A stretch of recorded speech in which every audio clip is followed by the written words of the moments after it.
Mga guys, ito Toyota Hiace mga guys, custom van. Napakahirap pala to tanggalin yung radiator nito. Kalas na puan, kalas na tong sa may handbrake, kalas na yung mga sa ilalim. Halos hindi mailabas itong radiator. Kalas na lahat. Mahirap itong mga ginawa ng Hapon na to Talagang di ko alam saan pinadaan ito. Ilalim, kalas na lahat. Ito, kalas na rin lahat. Ito, pakita mo yung radiator. Ito, hindi maalis-alis. Sa ilalim naman, walang daanan.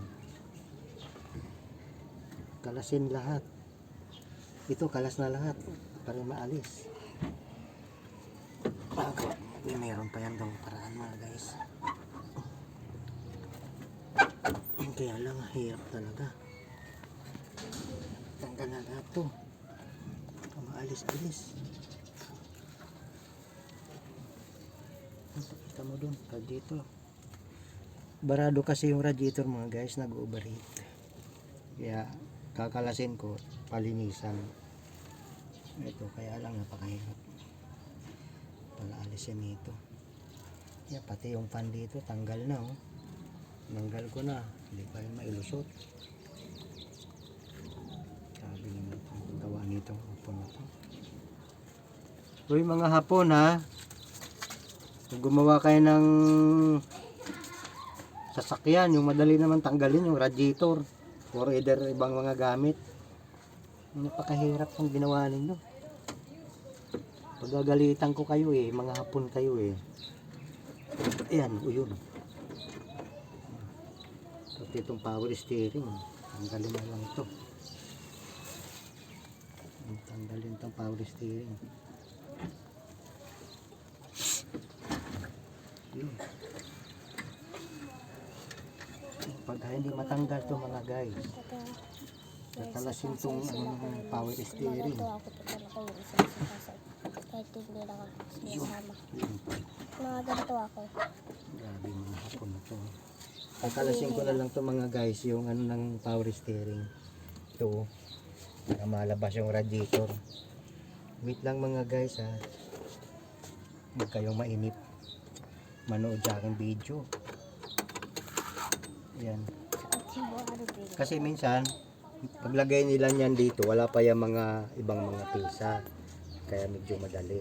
Kaya sa tingin ko lang ito mga guys, simula nung pagbili nito, dumating sa Pilipinas tong Toyota Hiace na to is 2009.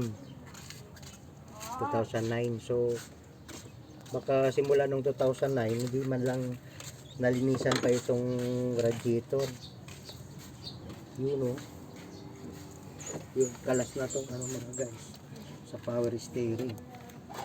Yun mga guys, hindi mga guys, kunting na lang mga guys. 1, 2, 3. Yan mga guys, manood lang kayo mga guys kung ano to, masira. Yun.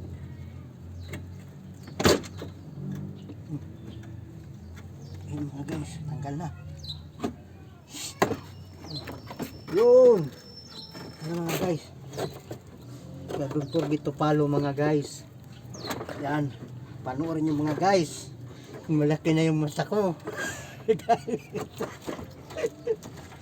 Oh yes.